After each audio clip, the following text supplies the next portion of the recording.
more sunlight, more candor, and more of unashamed conversations. Hello everybody, I'm Anushka Chatterjee, and today I'm going to express my thoughts on importance of emotional health for a happy life. Now, whenever you feel stressed, go a step back, take a deep breath, and relax. Our happiness largely depends on our emotional health. Our emotional health is as important as our physical health. Now, happiness is an active state, not just the absence of pain.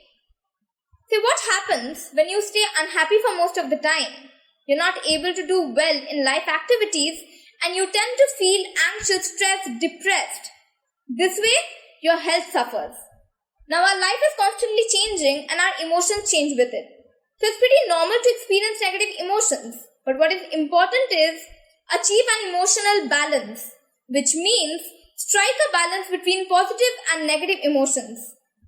This starts with being aware of your own emotions and understanding them.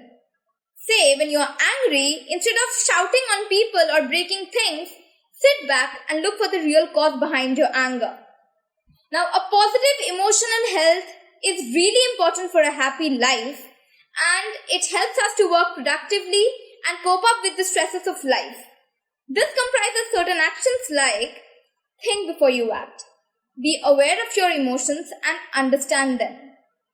Stay positive most of the time as much as it's possible and express your emotions and feelings in an appropriate way.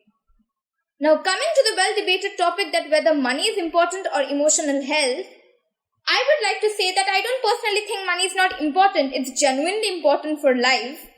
But the thing is that it's scientifically proven that reducing stress, anxiety, or depression helps to increase happiness by 20% as compared to reducing poverty, which increases happiness by just 5%. I guess that says it all. So a person who's genuinely able to strike a balance between one's physical health and emotional health is the one who can get a happy life. Thank you so much.